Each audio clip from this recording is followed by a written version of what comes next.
It is a great day to be alive in Pittsburgh, PA. Good morning, friends, yinzers, countrymen. Holy shit, look who made it on time. I even took a bath. Did you really take a bath? I Please tell me you really sat in a bath with bubbles and candles and everything. don't have a bathtub in my house, but it's a general term, bath. Is it? Yeah. When I say a bath is when you get in the tub and sit in the water. That's a bath. Well, but you go, hey, go get in the tub to the kids. That means go take a shower. No. Yeah. Our kid usually turns it into what he calls a shabath, where he'll shower and then run the water and then sit in the bath.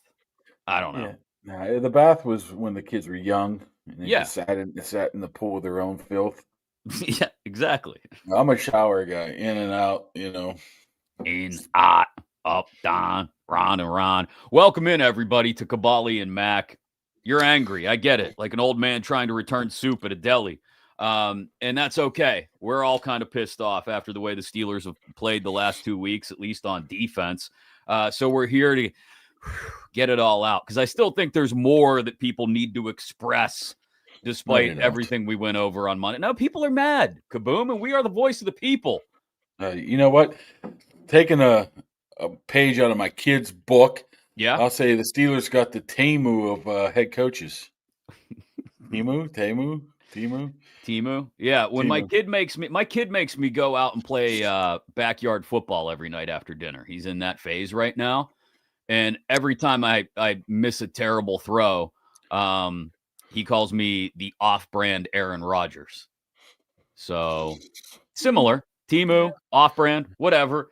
Your bootleg coverage of the Pittsburgh Steelers starts right here on all of our social media, including Instagram, where we're now at 500 followers on Instagram.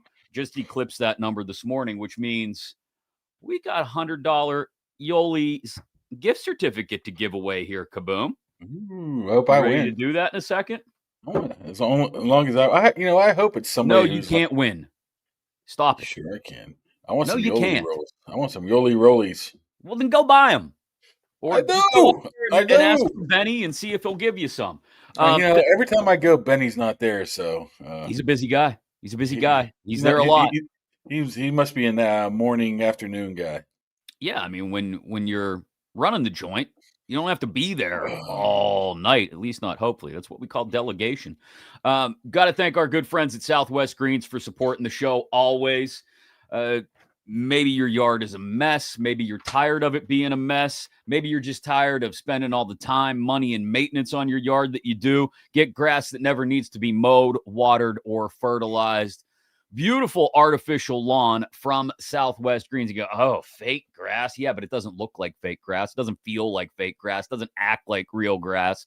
Perfect for you, the family, the kids, the pets, everybody to enjoy the yard whenever you want. So again, you're not spending all that time mowing and seeding and fertilizing and all the money on all that, watering in the middle of summer when the grass doesn't grow. Go to southwestgreenspa.com. Tell Jake that Kaboly+Mack sent you. So let's get the business out of the way before we get to everybody being pissed off at Mike Tomlin. We should give away the Yoli's gift certificate since we got to our 500 follower mark on Instagram. By the way, do you want to do this now? By the way, I cut my grass for the first time in 3 months yesterday. Really? I did mine last weekend, I think it was. 2 weekends ago. The rain's coming. Maybe one more November. Cut. That's it. I'm done. I ran the like lawnmower out. Cut in before Thanksgiving. I ran the gas out of the lawnmower. I ran the gas out of everything and packed it up for the winter. Oh, look at you. Such a responsible homeowner. All right. I need you to pick. So I have the follower list on Instagram pulled up on my phone here. I need you to pick a number between 1 and 20, and that's how many swipes I'm going to give it through the follower list. And then we'll do another number after that. You want me to pick 1 and 20? Between 1 and 20. Come on. This isn't rocket science. It's random. I'm just trying to figure out who's a good number. In honor of Aaron Rodgers will go number 8. Number 8. Okay. I'm going to swipe down the list. 1, 2, 3, 4, 5, 6, 7, 8 times. All right. And now I've got 1, 2, 3, 4, 5, 6, 7, 8, 9 names here on this page. Pick a number between 1 and 9. 7. 7 in honor of Big Ben. 1, 2, 3, 4, 5, 6, 7. Oh, great. Someone who doesn't even have their name on it. Silence of the Woods 13 on Instagram.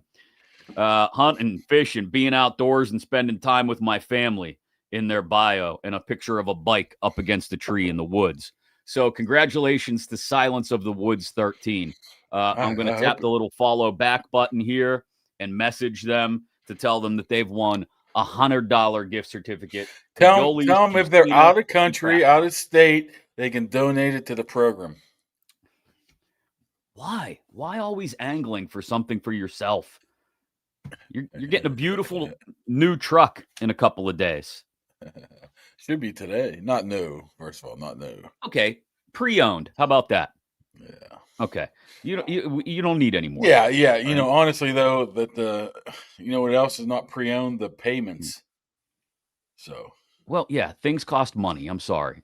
I know. Especially a nice car. When you can get things for free, you take them. If it's free, it's for me. Yep. Bruce Arians said something wild on the McAfee show yesterday. We'll play while that I was later. cutting grass, I heard it. I know what you're saying. You know what I'm talking about. You know where I'm going. Steelers added another piece to the secondary in lieu of the DeShon Elliott absence for at least the next 4 weeks. We'll get to Kyle Duggar in just a couple minutes as well. But let's start with the Mike Tomlin press conference from yesterday.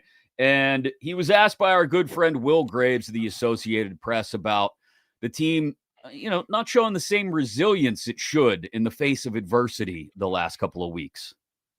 On defense, should they, at this point in their careers, be able to handle adversity better than they did on Sunday? Sure.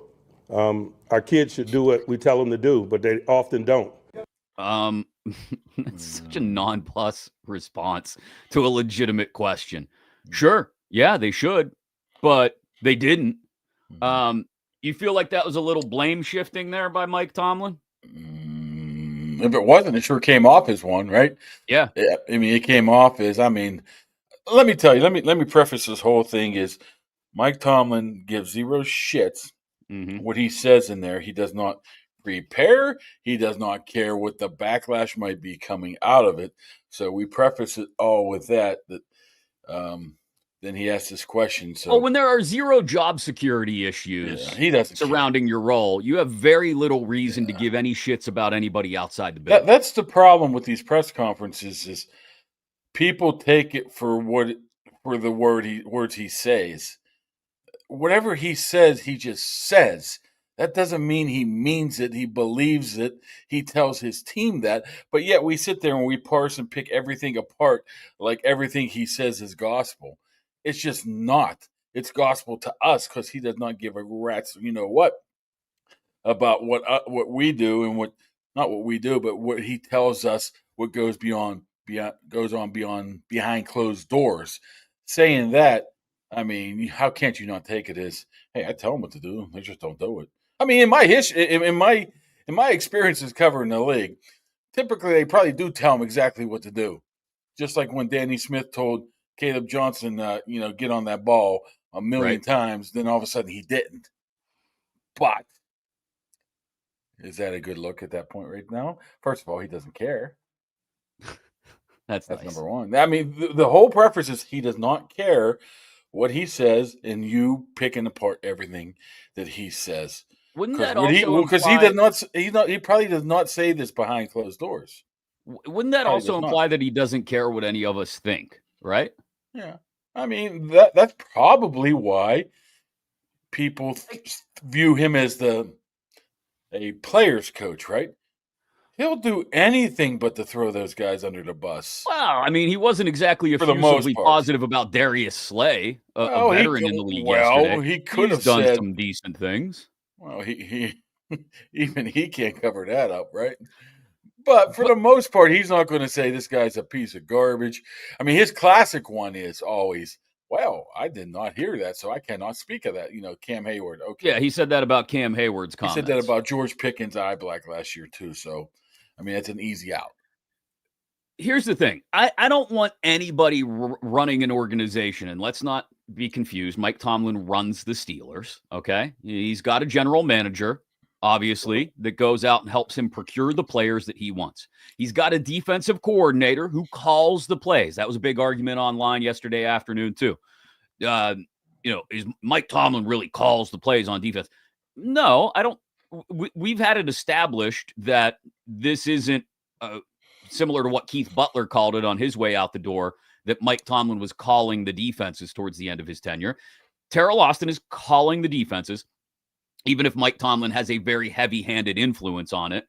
You can see him standing there with the little index card-sized play sheet in front of him, talking a lot, especially when the team is on defense. Anyway, my point here is he runs the organization. Even if there are other people doing their jobs, he is in charge of all of it, right? I don't want anybody running my organization who is prisoner to the moment in any given week, day, minute, whatever it may be. But I also want someone who's going to understand the tone and tenor of how people are feeling. Like you said, I don't want him to come out and maybe flame individual players, although sometimes it calls for it. I would like to see him understand that his defense has been awful in 4 of 7 games this year, and that it is the reason they have not put any distance between themselves and the rest of the division when they had an opportunity to. It is the reason they may be wasting the final year of Aaron Rodgers in the NFL. It is the reason everybody and their mother expects the Ravens to come back and win this division this year, and wouldn't be surprised to see the Steelers miss the playoffs. It is the reason people are pissed off, his defense. And I don't know if he's well enough aware of that, or I think probably just as importantly, if not a little more curious to me, doesn't really care. No. Why should he? He's been doing this for 18 years. He doesn't have nobody to answer to. Who's he trying to make feel better? Joe and Blawnox? That's his mentality. Why am I going out here and saying stuff just so the average fan feels good about themselves? That's the way I take it. And that's where I think I didn't want to make this a global conversation today about Mike Tomlin and his relationship with the fan base, but that's where I think a lot of fans lose touch with Tomlin or feel like they can't relate to the guy, because a lot of fans, ourselves included, we live, eat, breathe this stuff on a daily basis. And a lot of fans go out of their way to invest a ton of time and money in this team. And they care a lot, Steelers fans. Just do, right? The standard is we care. And it's hard, I think, sometimes. It's really hard and very frustrating. It will downright piss you off to get the feeling that the coach doesn't give a rip what you think. Well, in the grand scheme, he doesn't. What difference does it make on a Sunday afternoon at 1 o'clock if, you think one way or another? Well, not on a Sunday afternoon at 1 o'clock, but maybe on a Tuesday at noon. So you want him to pretend to go up there and say, when he's in the midst of coaching a game, when he's in the midst of coaching a game, he can't listen to the 67,000 people sitting behind him and coach the game based on every single cat call or shout that he hears at Heinz Field or wherever the hell they're playing on a given weekend. That he's in the moment. He's in the game. I'm asking him to focus on when to use timeouts and things like that correctly. But to not understand the tone and tenor of the fan base and the city when you look as poor as they did the last 2 weeks on defense, I think is kind of whistling past the graveyard just a little bit. It's blame shifting from, and look, I'll give him some credit. He did take some responsibility on himself and his coaching staff and a couple other comments he made yesterday. But that in particular comment about, sometimes you tell your kids what to do and they don't do it. sounds like, yeah, I mean, I laid the groundwork. I don't know what to tell you guys. They shit the bed. Hey, I tell you one thing though too is he's very calculated, even though he probably doesn't care in the grand scheme of things. He's very calculated of what he says because he knows it has that trickle down effect to the locker room. So he knows some things he says will get back. Well, most of the stuff gets back to the players. So if he wants to sit there and feel gloom and doom, you stink, when he feels deep inside that they need Darius Slay, so I better not trash him here.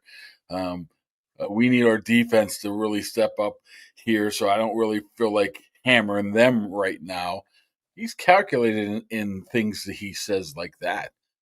So Yeah, I mean, I just have a hard time, and I'll use the phrase whistling past the graveyard again, because it sounds like he's looking at the defensive failures, especially the last 2 weeks, as, oh, we gave up some chunk plays that we can't give up. Other than that, everything's fine. 386 yards a game would indicate that everything is not fine. 30th in the league in total defense would indicate that it's not fine. Giving up 30 points again for the fourth time this year would indicate it's not fine. And it feels like, especially with the addition of Kyle Duggar, who we'll get to in a couple minutes, like a lot of the blame is being placed on, hey, some guys on the back end aren't doing their job. I don't know what to tell you. If we clean those things up, we'll be fine. But I think we can all see that it's more, yeah, those big plays are killer, right? Like Juan Thornhill trying to play a ball up in the air that he should be intercepting like an 8-year-old out in right field picking daisies is not the only problem with this defense. Yeah. I mean, but we do have to realize that secondary, what we call the problem here, was put together by who? Handpicked by who? Mike Tomlin. I don't know if that would have any effect in how he acts or says or talks about these guys or not. I mean, Jalen Ramsey was his pick. Once again, I have no issues with Jalen I haven't Ramsey. had a lot of problems with Ramsey either. I think he's actually been one of the few bright spots on defense. I mean, the Slay thing, it's a 1-year deal. There's no such thing as a bad 1-year deal, be honest with you. I mean, you take your chances and he's gone next year.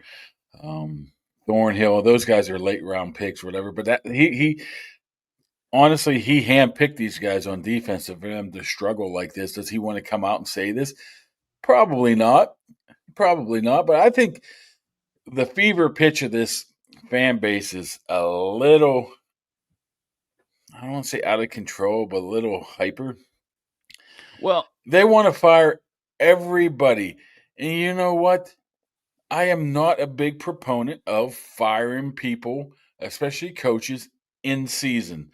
Let's see how this season plays out, and I'll come talk to me in January. I mean, 6 quarters ago, he was the coach of the year. They were 4-1. They had 3 great defensive performances in a row. They struggled against Seattle. I mean, they struggled against the Bengals, obviously. And they played 2 really good defensive quarters against Green Bay. Then it fell apart. So I'm not sitting here saying fire, fire, fire. Every time something bad happens to the Steelers, what's the first thing you say? Fire Tom. I mean, there has to be a better way to go about it than that. The fire Tomlin. He's lost his players. Not one person said that the first month of the season. Not one. Well, I think there were definitely some questions after the first 2 weeks. They got a win over the Jets because the Jets are the Jets, and the offense had a great game.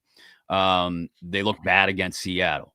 They looked bad here against Cincinnati last Thursday. Looked really bad in the second half against Green Bay. I think that, and look, I said this the other day. I've never been a fan of instantly going to that either. Like they lose a game, fire Tomlin. I think it's the accumulation of things now is catching up to people, and it's catching up to this team because it's not just 4 bad weeks on defense this year. It's not just that on top of the last 5 games last year. It's all of that on top of how long have we been talking about this defense, despite the fact that you've got TJ Watt, you've got Cam Hayward. Like you used to have Minkah Fitzpatrick. Now you brought in Jalen Ramsey. You've got Patrick Queen. You've got all these things that should be working to your advantage, and yet they're not. And there seems to be very little acknowledgement that all of this is a snowball rolling downhill. I understand as a head coach, you go from week to week and year to year and you try to compartmentalize, but there also needs to be an acknowledgement that repeated failures, even if they don't necessarily come in consecutive weeks sometimes, are piling up. And that if, like you said, Joe and Blanox can see it happening, if Julian Edelman can see it happening, if anybody else can see it happening, we're all seeing it happen. The Steelers' defense is predictable and easily beatable, and there seems to be a lack of a sense of urgency from the head coach to take care of that. I just think going to the fire Tomlin thing is just a lazy narrative at this point. I totally understand what you just said, the 10 years of the utility, the defense struggling over the past couple of years. That's understandable. But just because of a couple bad weeks in season, first of all, he's not going to get fired. And what would fire him right now do? All I say is there's other constructive ways to waste your time or not waste your time, but to use your time than to say, they gave up an 80-yard touchdown pass, fire Tomlin.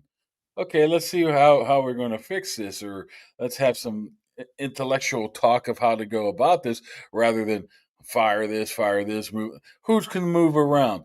Who can they acquire? What can they do to get better rather than fire? I'm more worried about let's see what happens in January. Then we can make that decision at least myself as a whole.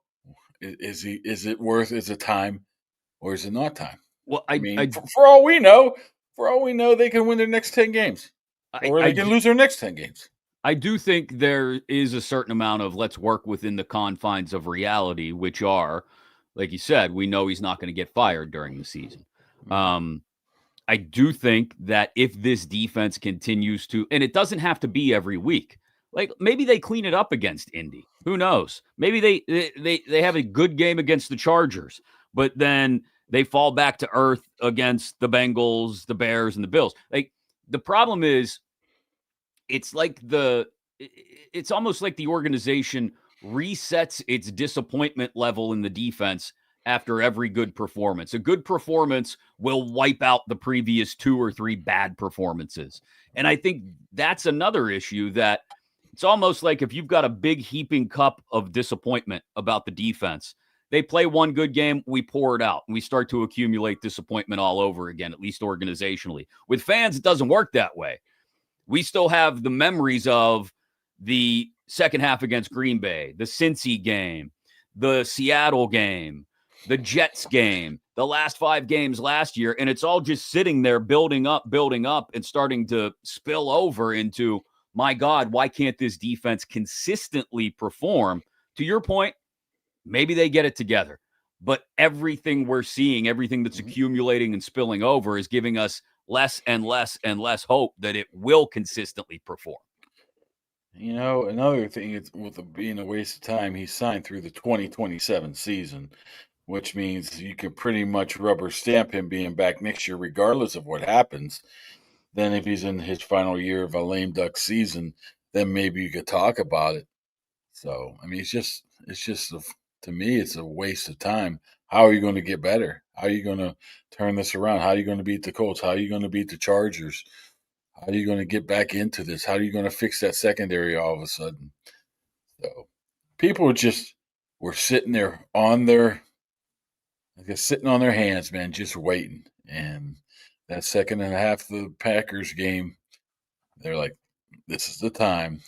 Fire it was Tomlin. A spectacular meltdown. It was. Well, it was not pretty. I understand that. And it's not, like I said, just the big plays. It's not just Tucker Kraft. It's not just Jamar Chase the week before that. It's the fact that every week when this defense struggles, the other team has seemingly found a way to beat them and not had to try real hard to find it. The Jets, it was with the running game. Seattle, it was deep balls to Jackson Smith and Jigba. With Cincinnati, it was the slants to Chase. With Green Bay, it was hitting the tight end in the flat and letting him break every tackle. So every week there's a new thing that teams figure out about this defense and say, that's where we're going to get them. Wouldn't be surprised at all if this Sunday it's back to the original blueprint at the beginning of the season, which was, well, let's just run the ball on them because Jonathan Taylor is having an MVP season. Could be. And that offensive line is scary good. Yeah, but it's scary good against teams like Tennessee and Jacksonville and stuff. They've all got better defenses than the Steelers right now, at least according to the stats. So, let's put to perspective. We want to fire Austin, fire Tomlin, get rid of Watt, right? We should have never got rid of Fitzpatrick. I got that one today. Mm-hmm. You're the guy that you bitched and moaned about for 2 straight years have never made any plays. You want him back, losing the locker room. I understand the passion of the thing, but you got to just keep it in between those white lines a little bit right now. First of all, nothing's going to happen. And second of all, I don't think they're as bad as what they've shown so far. Maybe I'm wrong. And I think time will be able to tell that right now. So you know what they might be, Mark? They might be not as good as 4-1 and not as bad as the last 2 weeks as they've looked. And they might be right there in the middle. They might be exactly what they have been just about every year for the last 10 years, which is somewhere in the wild card discussion and losing in the first round of the playoffs. Well, I bet you a lot of teams will take that right now. But a lot of people would. Steelers fans won't. Maybe that's wrong with the Steelers fans. I just don't. The bottom line of this, the old nut graph of the story for me is every time something's wrong, it's the same response. Fire Tomlin. Let's just come up with something new. Well, they tried to come up with something new yesterday. We'll get to it in a second. Thanks to the Dan Heck team for supporting the show. They've been great since the very beginning, on board, helping support the show, and we appreciate them for it. You're looking to buy or sell a home in the Pittsburgh area, they will take care of you. Go to heckteamhomes.com if you're looking for a new place. All the listings online there. HAECK, heckteamhomes.com. The whole team, Dan, Michelle, Jeremy, John, Keith, Heather, Mike, Tia, all there, ready, willing, and able to help you sell a home, buy a home, land you in the perfect house for you and your family. The Dan Heck team. Go to heckteamhomes.com, HAECK. They went out and made a trade yesterday, Kaboom. Got themselves fire Omar too, right? Fire Duggar. Omar too, right? Yeah, what about Omar? Fire him? Fire him. What has he ever done? You know what he just did? He acquired a safety here for absolutely nothing. Yeah, nothing. That's the interesting part. This is essentially a late round pick swap. They traded a 6th round pick next year to the Patriots for a 7th round pick and Kyle Duggar. They also wiped out the last 2 years of his contract and got the Patriots to eat most of the money of that $9.75 million base salary for the rest of this year. So to your point, basically nothing. A late round pick swap for a guy who was starting for the Patriots as recently as 4 or 5 weeks ago. The interesting part to me about this is that Kyle Duggar and Jabril Peppers were really close in New England, playing together. From Mike Rice's story at ESPN.com, when the Steelers went up to Foxborough in September, Duggar was asked about Peppers, called him a big part of the communication in the secondary. My God, if I hear the word communication one more time, I'm going to scream. And said he had a great relationship with Peppers. They were locker mates right next to each other in the room. I'm really curious to see if the Steelers do a better job of folding Kyle Duggar into this thing than they did with, for example, Mike Williams last year, because they've got an opportunity, I think, if they use Duggar and if they start to use Jabril Peppers, who really hasn't seen the field much in the last few weeks, use those two together, who already have a built-in relationship, who might be able to help each other out on the back end. It can't be worse than what we've gotten from Thornhill and Clark the last couple of weeks. Yeah, but I think those two are very similar, Duggar and Peppers. I think Duggar's just a clone of DeShon Elliott.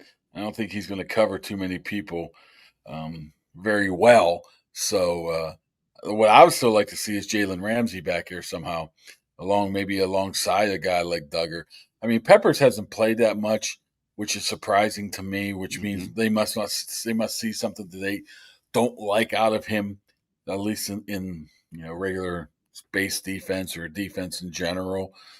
But if you got the Duggar just to replace Elliott, I think that's the way you go. Peppers can fill in whatever. All this tells me is, obviously they're not happy with Thornhill. They're not happy with guys like Chuck Clark, although one of them is going to have to play unless you move Ramsey back there.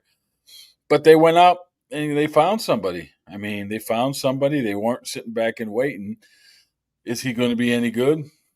Why New England so quickly to get rid of him for nothing? Well, Vrabel. And better yet is, why didn't nobody else want him? Unless Omar's such a great GM said, let's call this guy. How in the world wouldn't nobody else take a flyer on the guy for nothing? Well, Vrabel has gone out of his way to turn over a lot of that roster in the beginning of this season. And they've been winning despite all that because Drake May's having a phenomenal year. But that's – I don't think with all of the pieces that you have in the secondary, even though a lot of them have been disappointing, I don't see why you can't put all three of those guys that we just talked about, Duggar, Peppers, and Ramsey out there at the same time. Let Duggar and Peppers play up as strong safety types. Let Ramsey play the back end. And then Porter and Eccles on the corners. Yeah, I know they're not going to immediately staple Slay to the bench. They'll still rotate him in. But there's your starting five right there. And at the very least, you're trying to fix something. You keep telling us that the problem, if you read between the lines, you're telling us the problem is that guys aren't doing what they're supposed to be doing. Well, at the very least, put different guys out there then. Historically, he does not do that. Historically, it hasn't worked. He says he's going to change it, but then he doesn't change, right? So if we see very much of the same this week, I would not be surprised, just because it just doesn't change. I remember whatever it was, 10 years ago, he demanded change after the Vikings game in London, and his big change was like, starting Hayward instead of Brett Kiesel or something, or bringing in Levi Brown or something. I mean, it was not the big changes, and this has happened throughout his tenure here. He doesn't make those big changes. So, honestly, though, you want Eccles out there. First of all, Eccles did not look good the other day. And second of all, the Jets didn't want Eccles. What does that tell you? Eccles is more of a slot guy in my eyes rather than an outside guy. So you're taking your chances if you're throwing Eccles out there instead of Slay. I know he can't do any worse, or can he? Eccles played pretty well early in the season, I thought, had a really good game in New England. Point I'm trying to make here is that you can get these guys on the field together in Duggar and Peppers. And I don't think it hurts to try it. Okay, now it brings us back to our original point of scheme.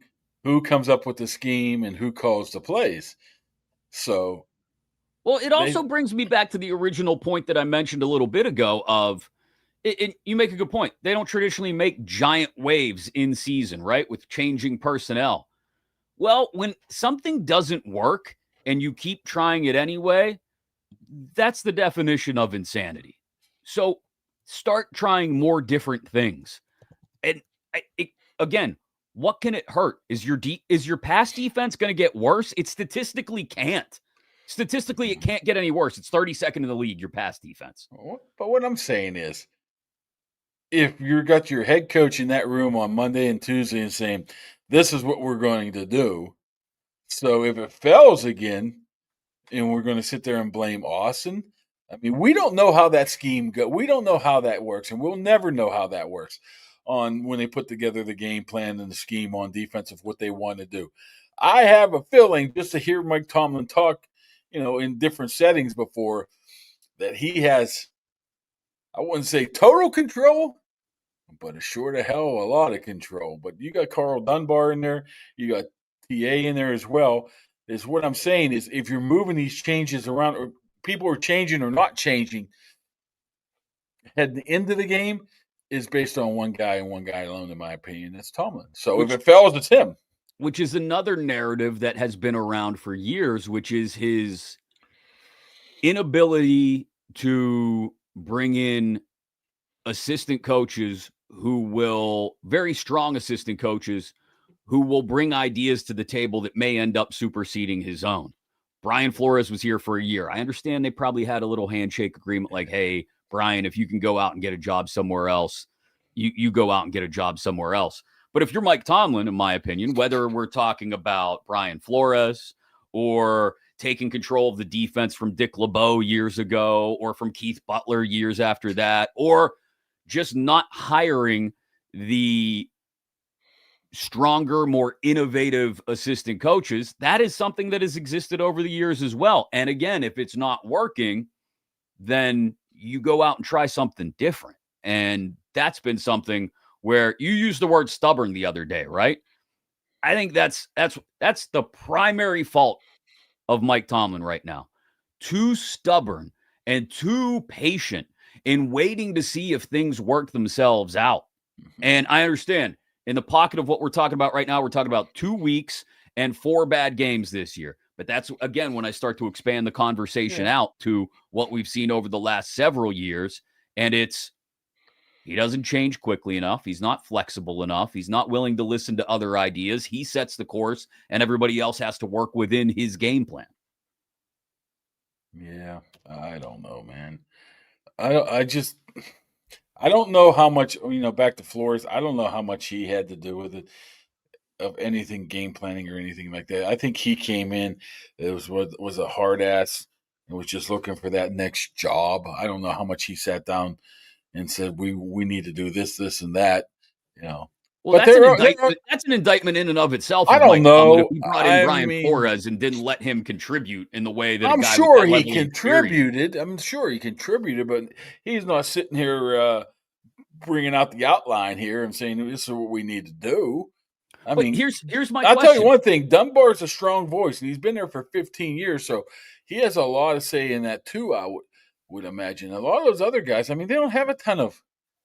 How many defensive coaches they have? Denzel Martin. I don't know how much he really contributes to that. They just got a new inside linebacker coach. They just got a new secondary coach. Where are we going for a outside? People on the outside giving you ideas. I don't know. That you're kind of proving the point there. Like, we get turnover in these defensive assistants every couple years. My question would be, is that because they come in here and they think they're going to learn at the foot of Mike Tomlin, and then they're not really allowed to contribute much and they move on somewhere else? Or is that why Tomlin likes it that way? Because he likes to bring in guys who aren't going to have extremely loud voices. I don't even think it matters. I don't think it matters. You can have the guy with the strongest voice possible say, the hell with you, I'm the head coach. I mean, you think he's going to look, back down to, name a strong voice. Maybe he should be. Brian Flores, it was a very strong voice. Brian, whatever you say, sir. No, I'm the coach. This is what we're going to do. Part of the beauty, and I know it's always a bit of a straw man to compare Mike Tomlin to Bill Cowher. It's 2 different eras. But part of the beauty of Cowher was he always brought in great defensive minds. Like, Dom Capers came in and basically invented the fire zone defense. LeBeau came in and came back and refined it. And he always had strong defensive minds that he leaned on, and he let them do their thing and command the defense. Even though Bill Cowher, for what it's worth, was probably more of a defensive-leaning head coach, right?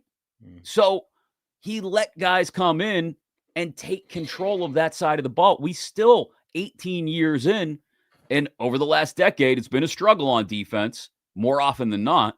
We still haven't seen him let somebody do that. Are we sure that Bill Cowher let his assistants do that? I mean, that's a little bit before my time. I wasn't really covering the team a little bit, but not much. I mean, we sure Cowher didn't say, no, this is what we're doing? I don't know. Well, if it was Cowher, then what they were doing was working more often than not. And maybe they have better players. Maybe. The assistants are tough, man. where are you going to find an assistant? First of all, you got to get an assistant coming from somewhere, or you got to develop that assistant. Um, if you develop an assistant, you have to start with a young guy in the first place. So I know other teams do it, but that can't Yeah. be the easiest job in the world to develop assistant coaches. I mean, you got the defensive assistants and the offensive assistants. I'm talking about the quality control guys. When was the last time one of those guys made the jump up to the regular roster? Maybe that's an indictment too. I don't know. Again, everything's about Tomlin right now. Maybe it should be a little bit more about the guys on the field because they're not producing as well. Thanks to our good friends at Impact HVAC for supporting the show. Another one that's been on board since the very beginning, and we appreciate them. Get your furnace checked out before you're running it every single day, although it's probably running a good bit overnight as it's getting chilly. It's getting frosty out there. So have Impact HVAC come out and give it a quick look. Make sure everything's running the way you need it to this winter at Impact HVAC PGH on Facebook, or give them a call, 412-297-1852. You can get that furnace tune-up half price instead of $79.99, $39.99 right now if you donate a new kids' clothing item or children's toy to Impact HVAC. They'll get into the hands of the Foster Love Project. And again, cut the cost of that furnace tune-up right in half. Steelers signed John Rise Plumlee to the practice squad. Their wide receiver problems are over. Wait, are you kidding me? Wasn't he the quarterback? He's a quarterback, isn't he? It says wide receiver. Safety Derek Forrest and lineman Jack Driscoll. That brings me to a question about wide receivers, because it was reported a couple nights ago by Jordan Schultz of Fox Sports that the Steelers were going to be signing Marcus Valdes-Scantling. He came in for a workout on Monday. Mike Tomlin was asked about it yesterday, kind of played it off and said, yeah, that's what we do this time of year. We brought in Von Bell. We brought in some other guy, worked him out. When we sign him, we'll let you know. So what is the deal with MVS? Well, what I've known was right before the season that the Steelers thought they were going to sign him to the practice squad. He decided against it. He decided to go to San Francisco because he thought there was a better opportunity to get him on the regular roster, which they were going to activate him after maybe a week or so from the practice squad, and he'd have a chance to play. He got hurt, didn't really play a lot. They released him. So it made only sense that he would come circle back around to the Steelers, and it looked like it. When I hear he has not signing him yet, is that just roster shuffling that has to be done here? There might be something. I haven't really dove into the Marquez Valdes-Scantling practice squad eligibility and where he fits on the roster. I mean, right now, to me, do you need him? Yeah, I mean, You look, can use him on a practice squad, but is he going to really do anything? I'm not saying go out and don't snoop around to other receivers are potentially out there, but is he going to move the needle to the point where, oh, why didn't they sign him? well, they've got Calvin Austin. Roman Wilson has shown up in the last couple of games. They're traditionally not going to run really many, if any, 4 wide receiver sets. So I don't know how much room there would be for him on the field. But I mean, unless they're trying to diversify the offense a little bit more in what they're doing, and bring in somebody with a little bit of familiarity with Aaron Rodgers. That's what it is. If somebody, I mean, he would make sense to go on the practice squad. Maybe MVS saying, "Hey, I might be able to get on this team's regular roster, so I'm not really interested in going into the practice squad." Maybe that's the case right now, because where he would fit in here with the Steelers would be just like you said. You sit him on the practice squad. They've done this with veterans before. You stash him out there, and if somebody gets banged up, there is no getting on the moving train.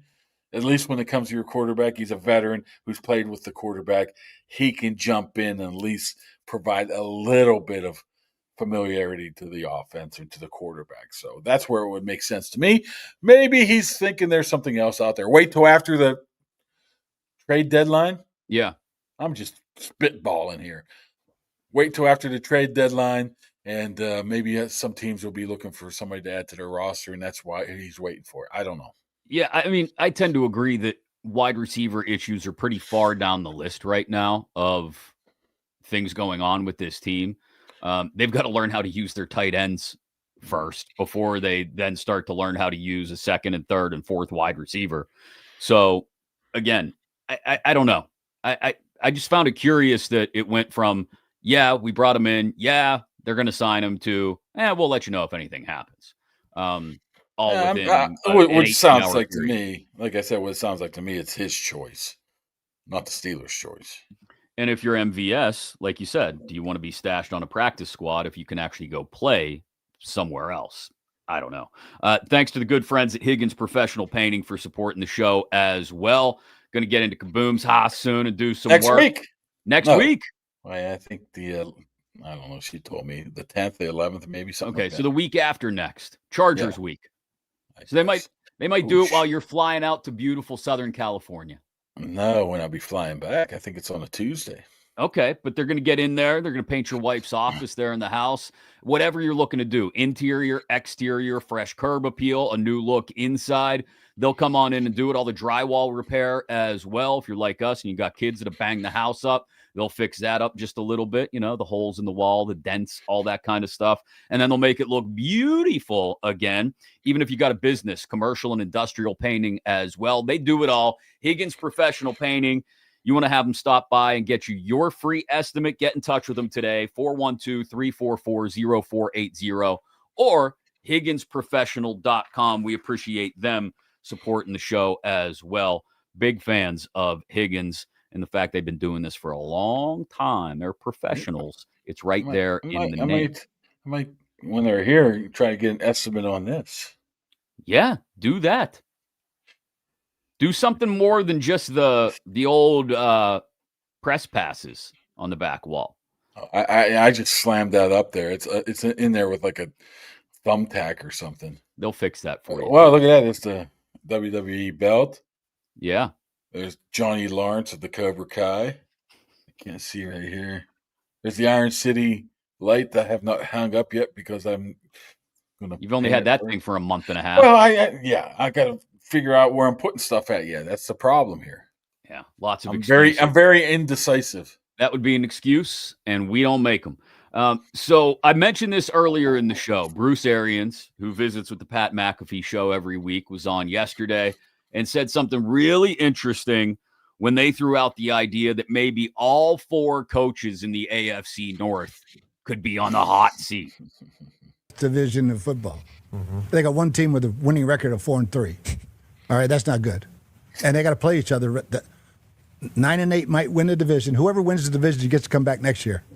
I think the other three are probably looking for a job. Wow. So whoever wins the division comes back and the other three coaches are all looking for a new job. You buying that? No. No? I'm not buying that for it because who got rid of Bruce Arians? I'm not 100% sure that Bruce Arians sends Christmas cards to Mike Tomlin.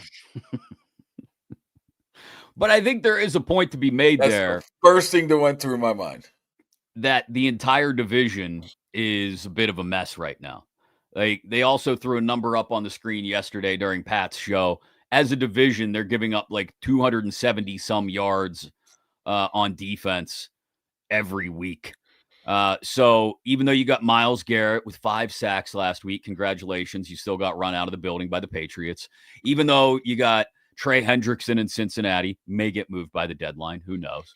Even though you've got the Ravens, the Ravens and the Steelers, who are supposed to be known for defense first, just absolutely crapping the bed every week, both teams, that all of these coaches now might be in a spot where they don't have any answers for what's going on. Now, again, in Cincinnati, it's definitely a personnel issue. It's Hendrickson and then 10 other dudes, and your quarterback's hurt. In Cleveland's a mess every year, and Stefanski has won Coach of the Year twice because he's managed to make them respectable a couple times.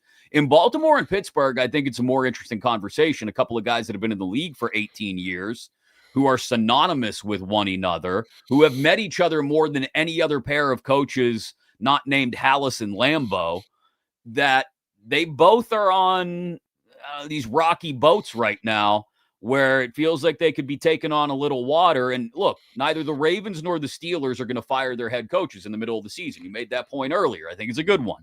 Let's work within the structure of reality here, which should probably lean more towards both of these guys don't have a lot of answers for what's going wrong. Harbaugh's going to just lean on the fact that Lamar's coming back tomorrow night. Maybe that gets him pointed in the right direction.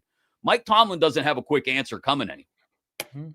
Yeah, I mean, the only quick answer he has is a head coach. I mean, a owner that's not going to make a move. You remember what was that, about 8-10 years ago? Harbaugh seemed like he was out the door. Then all of a sudden, they went on a big winning streak. I don't see either one of those two being on the hot seat, regardless of what happens this season. I mean, barring 10 straight losses by the Steelers of giving up 50 points, maybe, and maybe Mike Tomlin, I mean, if they finish spray paints graffiti on the South Side building or something, is the only way he would go. I think Zach Taylor, it's Kevin Stefanski, just because there seems like a major disconnect between the owner wanting Shador and him not wanting Shador. Seems like there's a major disconnect right there, and you know what? The owner's always right. So Jimmy Haslam's a dunce. He's a rich dunce. He's a rich dunce, but can't be that dunce if he somehow made that kind of money. I don't know. When it comes to football and owning a team in the NFL, he's a moron. He has no clue what he's doing. I mean, and he doesn't have the cachet that Jerry Jones has of helping build the league to its current structure 30 years ago. Like, Jimmy Haslam's just a dude that rode into Cleveland on his truck stop money and now is taking a bad organization and somehow making it worse. Is there still such things as truck stops? Or yeah. You just went on and on a couple months ago about Buc-ee's and how you can't. Oh, that's not a truck stop. It's just that is. That's not what I wouldn't. Truck stop, I'm thinking, if you go out 70 towards Washington, Little Washington, and out Bentleyville and that. Out Smithton, that way? No, Smithton, I was there just recently. It didn't look like a truck stop. It looked like a place you get gas. Anything on What's 70, a truck stop? Anything on 70 that's right off the interstate between the Turnpike and Ohio or West Virginia is there's a bunch of trucks. Okay, how about this? You have to have a shower in the building for it to be a truck stop. Buc-ee's has those, don't they? I don't know. I've never been to Buc-ee's. I don't go to Texas. You're the Buc-ee's prophet around here. I want to go. Move into one. There's one they're building outside of Cincinnati. Maybe next year. Maybe if you're really lucky, Kaboom, you'll get to go to a Buc-ee's next year. Maybe. Well, maybe if I'm really lucky, I can get that Yoli's gift card. No, somebody just won it. Yeah, but he might be a fake. He might be a bot. What do you mean he might be a fake or a bot? Oh. I'm getting angry text messages from people about you. Okay. Oh, Damashek. I know exactly who it's from. I know exactly who it's from. Oh, he texted both of us. I didn't realize. From the great Dave Damashek. Kaboly+Mack's now rolling with a lot of teams would be happy to be in purgatory. Tomlin's the one who said historic. Exclamation point. That's why my voice went up. No one was complaining about Tomlin a month ago. Dummy Dave was. That's from our good friend Dave. Well, Dummy Dave also wanted nothing to do with Aaron Rodgers too. So, come on, Dummy Dave. Don't be just picking and choosing. If you're still watching, Dave, I feel like we should encourage you to just jump on the link that you have for the show, and we could just have this out right now. Thanks to our good friend Arch. Archie's on Carson in the South Side, Pittsburgh's best place for food, drinks, and sports, including Thursday night football. Tomorrow, we mentioned it, the Ravens are playing the Dolphins. Lamar Jackson will be back. We'll see if Baltimore can start to right the ship. Well, I guess they started to right the ship this past week against Chicago. But best place to watch that Thursday night game. All the games all weekend long, all the way up through Monday night, every day of the week. Get to Archie's on Carson. Monday through Thursday nights, they got 80-cent wings, great sandwiches, burgers, flatbread pizzas as well, and ice cold iron and IC Light always on tap, including the mango. Are we out of mango season yet, Kaboom? Never mango season. I got mango, I got icy light, and I got my new Moscow Mule recipe. I keep doing now. Moscow Mules, really? Oh, yeah, I'm trying to figure out different flavors. A little ginger beer in there. Ginger beer, some lime, some I didn't vodka, have you. some. I didn't have used Kaboly the mixologist on my bingo card. I did the pineapple one, but I don't know what else to do. But you should put some of that hazelnut creamer in there that you like in your coffee. Oh, you know what? I forgot you can't drink a mule. You got to just drink straight vodka. You don't want no flavor in it. I like Moscow Mules. I do. I don't like the taste of vodka. I like the taste of coffee. That's why I drink coffee straight black. Right? Huh? I'll throw this damn can at you. I'm trying to do my shack. It's supposed to be 1, 2, 3, not 1, 2 back to 1. Throw this damn can at you. You remember that one where he flipped out on Barkley? Yes. I'll throw this damn can at you. Best sports show on television inside the NBA. Can't be beat. Cannot be beat. I'm sorry. And I'll argue with anybody that says otherwise. So Thursday night football tomorrow. We got to make our picks. We are even in the picks competition. A reminder that at the end of the year, whoever loses the picks competition will have to dye their hair and I think facial hair too, just to give it the whole Hulk Hogan thing. The Hollywood Hogan thing. Black. I'm winning. We are perfectly tied right now, both 53, 37, and 1. So, Kaboom, I'll let you pick first. I already got mine written down here. I'm not going to tell you yet. I wonder who, Ravens or the Dolphins. Well, yeah, there's With only Lamar 2 teams back. playing. Has to be the Ravens. But All you right. know what? If the Dolphins end up winning this game, you're the one that wanted to fire Mike McDaniel. Now he's won like 3 in a row. I'm just saying. Would that be 3 in a row? I don't know. They beat Atlanta, right? Yeah, they did. That would be 2 in a row, right? They lost to Cleveland ugly 2 weeks ago. What I'm saying is Then this. Tua got pink eye and everything got fixed. Lamar's going to get the royal reach around on Thursday. Whoa. Not by me, but I'm just talking about the damn announcers. Not Herbie, because Herbie's calls it down the line. Okay. But the other ones, the clowns on the set, they're going to be like Sherman, Whitworth, Fitz, Gonzalez. They're going to Lamar it up hard. Well, like I said before, it's the only thing that can pull the Ravens back from the brink is Lamar comes back and plays like peak Lamar. If he does, then they're right back in the conversation. How about if he comes out and plays like poop? Then they got an issue. And they got a big issue. That's when the rickety seat that Harbaugh's perched on right now gets even shakier. Just 1-for-1 swap, Tomlin for Harbaugh. Oh my God. How about that? That's a wild idea that would never happen. That feels like Dom DiTommaso, who's the part-time producer at The Fan, who just sends out ridiculous tweets. Yeah. That sounds like something he would say. Yeah, Dom tried to bully me and following him on Twitter. You gotta follow me. And I'm like, okay, I'll follow you now. I followed him. And 2 minutes later I unfollowed him. And he still hasn't realized it. He will now. Dom's a good kid. He sends out too many pony tweets. So we're both on Baltimore for tomorrow night. Yeah, you gonna get your nipples pierced tonight? No, I am not. I have no interest in watching a grown man. I heard the great Phil Maines is showing up to get his nipple pierced. I don't think that's true at all. No, he texted me earlier. He said I'm gonna get my nipple pierced. That's a lie. I'll back you up on that, Phil. Kaboly's just making shit up now. No, he said he might go. I can't go. So oh well. Well, I only have one car now because the other one's getting fixed, so I could trade it in. So the kid has dance at 6:00, and what do you want me to do? All right. I didn't ask you to go. You I'm asked just me if saying. I was going. I'm not going. I can't go. I hope they have a great event that raises lots of money.